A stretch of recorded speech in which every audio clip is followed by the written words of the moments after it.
आप सभी लोगन के जितिया व्रत की हार्दिक शुभकामनाएं एवं बधाइयां।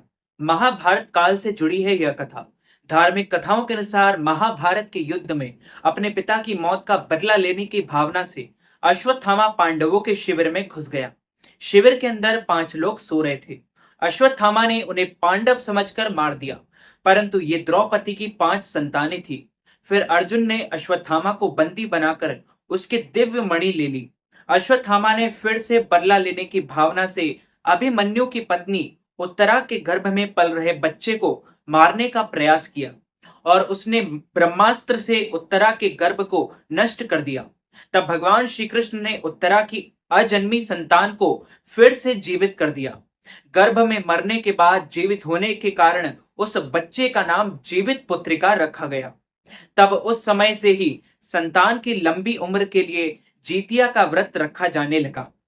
बोलिए श्री लक्ष्मी नारायण भगवान की जय। दूसरी कथा यह है, चील और सियार की कथा है। मिथिलांचल सहित कई इलाकों में प्रचलित इस कथा के अनुसार एक बार एक वन में एक पेड़ के नीचे एक पेड़ पर चील रहती थी। पास में वहीं झाड़ी में एक सियारिन भी रहती थी। दोनों में खूब दोस्ती थी। चील जो कुछ भी खाने को लेकर आती, उसमें सियारिन के लिए जरूर हिस्सा रखती। सियारिन भी चीलों का ऐसा ही ध्यान रखती। एक बार की बात है, वन के पास एक गांव में औरतें जिउतिया की पूजा की तैयारी कर रही थी। चीलों ने उसे बड़े ध्यान से देखा और एक बार इस बारे में अपनी सखी सियारिन को बताई। दोनों ने इसके बाद जीवित पुत्रिका का व्रत रखा।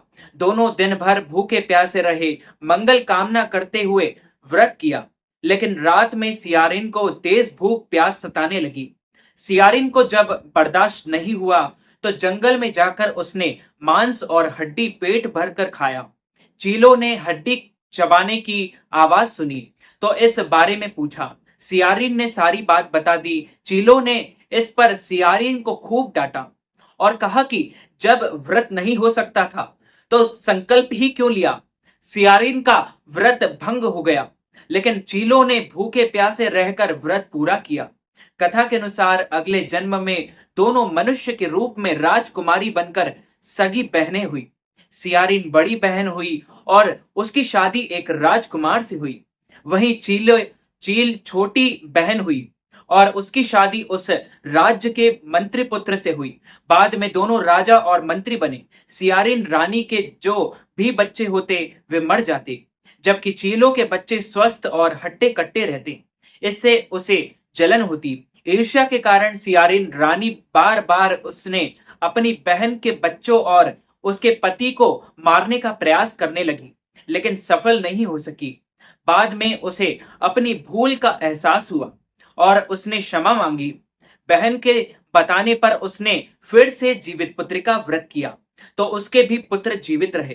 धार्मिक कथाओं के मुताबिक बताया जाता है कि एक विशाल पहाड़ के पेड़ पर एक चील रहती थी। उसे पेड़ के नीचे एक सियारिन भी रहती थी। दोनों पक्की सहेलियां थी। दोनों ने कुछ महिलाओं को देखकर जीतिया व्रत करने का संकल्प धारण कर लिया और भगवान श्री जीमुत वाहन की पूजा और व्रत करने का प्रण ले लिया।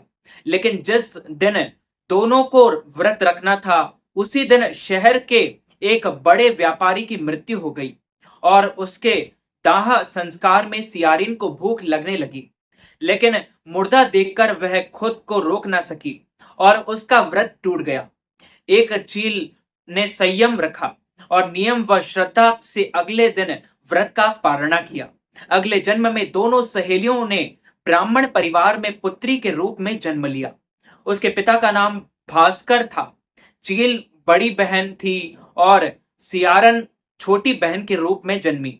चील का नाम शीलवती रखा गया और शीलवती की शादी बुद्धिसेन के साथ हुई, जबकि सियारिन का नाम कपूरावती रखा गया और उसकी शादी उस नगर के राजा मलाय केतु से हुई।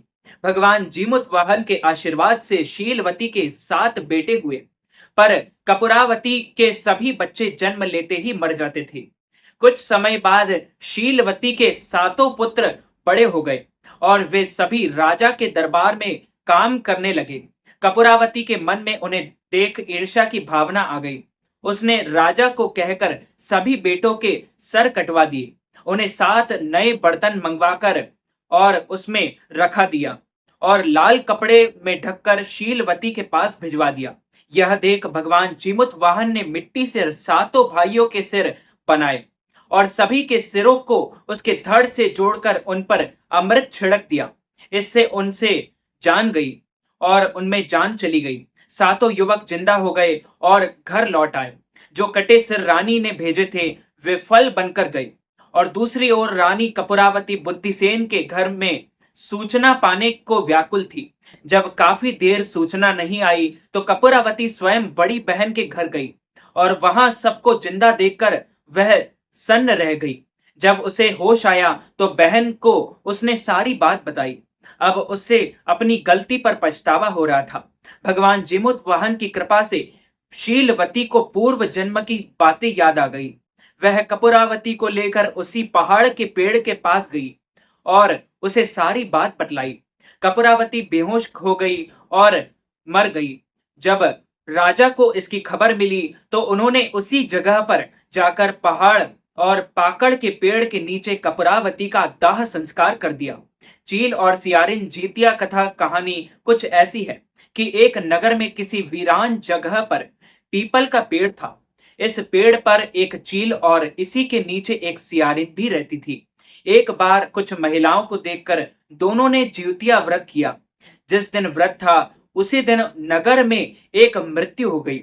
उसका शव उसी निर्जन स्थान पर लाया गया जहां सियारिन ये देखकर व्रत की बात भूल गई और मांस खा लिया।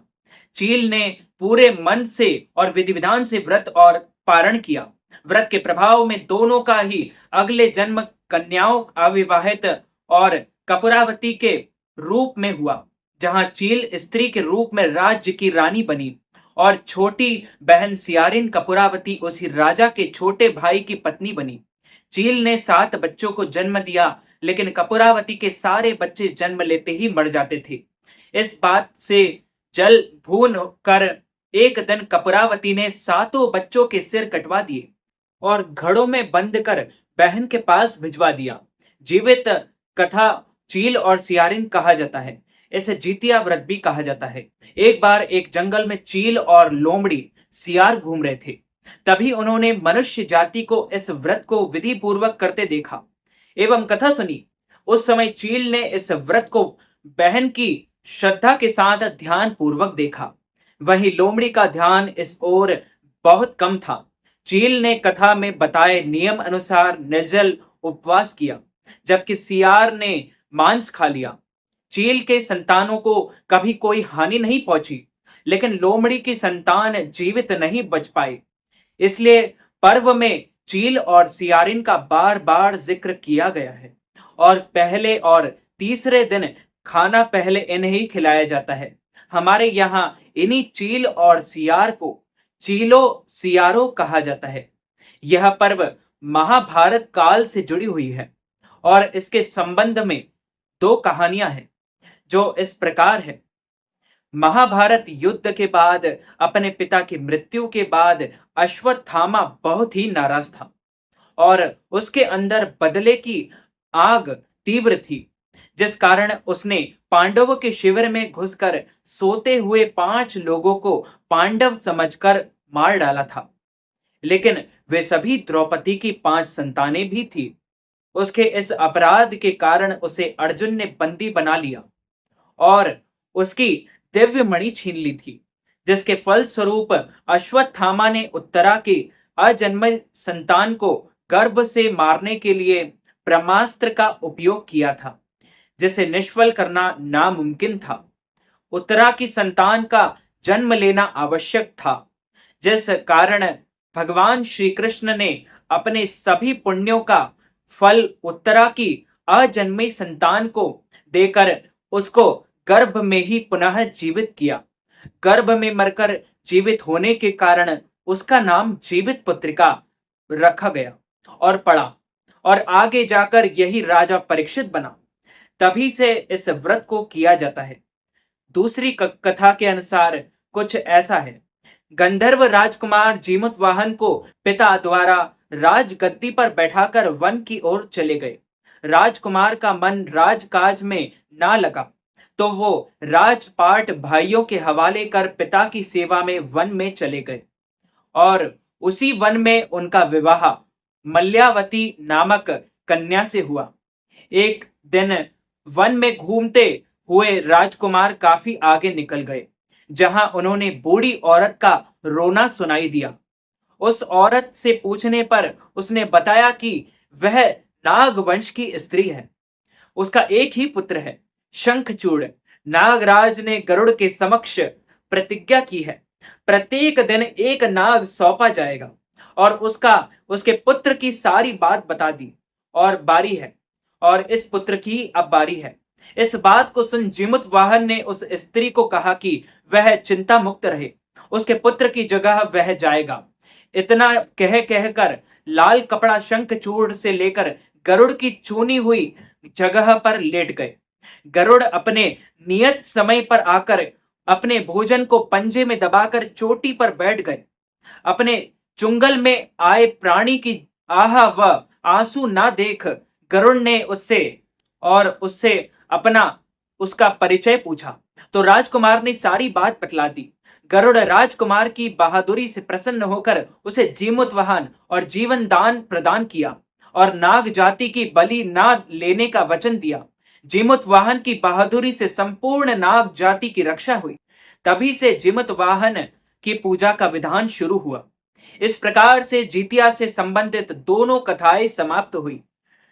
बोलिए श्री लक्ष्मी नारायण भगवान की जय, श्री कृष्णचंद्र भगवान की जय। इतना कठिन व्रत है, आप भी उनके लिए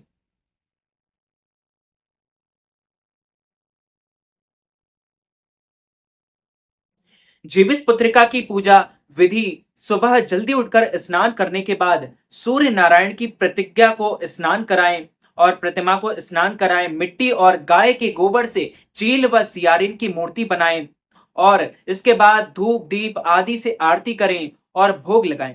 कुशा से बनी जीमुत वाहन की प्रतिमा को धूप दीप चावल पुष्प आदि अर्पित करें। इस व्रत के पारण के बाद महिलाएं जीतिया का लाल रंग का धागा गले में पहनती हैं। व्रती महिलाएं जीतिया का लॉकेट धारण करती हैं। विधि विधान से पूजा करें और व्रत की कथा अवश्य सुने। पूजा के दौरान सरसों का तेल और खल चढ़ाया जाता है। व्रत पारण के बाद दान जरूर करें। जीतिया जीवित पुत्रिका जीवतिया व्रत का महत्व एक समय की बात है। एक जंगल में चील और लोमड़ी घूम रहे थे। तभी उन्होंने मनुष्य जाति को इस व्रत को विधि पूर्वक करते देखा एवं कथा सुनी। उस समय चील ने इस व्रत को बहुत ही ध्यान से और श्रद्धा के साथ ध्यान पूर्वक देखा। वहीं लोमड़ी का ध्यान इस ओर बहुत कम था। चील के संतानों और उसकी संतानों को कभी कोई हानि नहीं पहुंची, लेकिन लोमड़ी की संतान जीवित रही और नहीं बची, बिल्कुल भी जीवित नहीं बची। इस प्रकार इस व्रत का महत्व बहुत अधिक बताया जाता है। ऐसी मान्यता है कि जो महिलाएं जीतिया व्रत को करती हैं और रखती हैं, उनके बच्चों के जीवन में सुख शांति और समृद्धि बनी रहती है। उन्हें संतान वियोग नहीं सहना पड़ता है। इस दिन महिलाएं पितरों का पूजन कर उनकी लंबी आयु की कामना भी करती हैं। इस व्रत में माता जीवित पुत्रिका और राजा जीमुत वाहन दोनों की पूजा एवं पुत्रों की लंबी आयु के लिए प्रार्थना की जाती है। सूर्य को अर्घ दें बाद ही कुछ खाया पिया जाता है। इस व्रत के तीसरे दिन भात, मरुआ की रोटी और नौनी का साग खाया जाता है और इसको खाने की परंपरा भी है। जीतिया व्रत की कथा के अनुसार यह माना जाता है कि इस व्रत का महत्व महाभारत काल से जुड़ा हुआ है। जब भगवान श्री कृष्ण ने उत्तरा के गर्भ में पल रहे पांडव पुत्र की रक्षा के लिए अपने सभी कर्मों का और पुण्य कर्मों से उसे पुनर्जीवित किया था, तब से ही स्त्रियां आश्विन मास के कृष्ण पक्ष की अष्टमी तिथि को निर्जला व्रत रखती हैं। कहते हैं कि इस व्रत के प्रभाव से भगवान श्री कृष्ण व्रती स्त्रियों की संतानों की रक्षा करते हैं। वह व्रत का उपवास बुधवार को रखें और जीवित पुत्रिका व्रत का पारणा 26 सितंबर 2024 दिन गुरुवार को किया जाएगा। इस दिन प्रातः काल स्नान आदि के बाद पूजा करके पारण करें। मान्यता है कि व्रत का पारण गाय के दूध से ही करें तथा सूर्यास्त के बाद ही करना चाहिए। प्राचीन मान्यता जीवित पुत्रिका व्रत की कथा महाभारत काल से जुड़ी हुई है। बोलिए श्री लक्ष्मी नारायण भगवान की जय, श्री कृष्णचंद्र भगवान की जय, राजा रामचंद्र भगवान की जय, श्री लक्ष्मी नारायण भगवान की जय, वल्लभाधीश की जय, गोसाई जी परम दयाल की जय, श्री गुरुदेव की जय, लाडले लाल की जय, आज के आनंद की जय। अच्युतम केशवम राम नारायणम कृष्ण दामोदरम वासुदेवम हरि श्रीधरम माधवम गोपिका वल्लभम श्री जानकी नायकम श्री रामचंद्रम भजे जानकी मनोहरम सर्वलोक नायकम श्री शंकरादि सेवितम पुण्य नाम कीर्तनम श्री राम राम राम राम राम नाम तायकम रामा कृष्णा वासुदेवा भक्ति मुक्तिदायकम हरे राम राम राम हरे हरे हरे कृष्णा कृष्णा कृष्णा हरे हरे हरे राम राम राम हरे हरे हरे कृष्णा कृष्णा कृष्णा हरे हरे।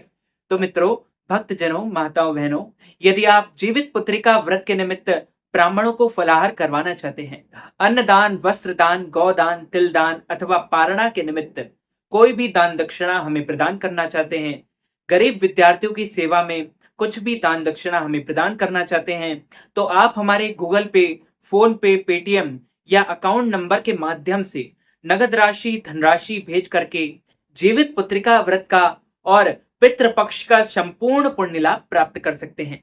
इस वीडियो को ज्यादा से ज्यादा लोगों तक शेयर कीजिएगा, लाइक कीजिएगा, कमेंट कीजिएगा और सब्सक्राइब करके बेल आइकन को भी ऑन कर लीजिए। ऐसे ही नई नई वीडियोस देखने के लिए आप सभी को सादर जय श्री कृष्ण, सादर धन्यवाद।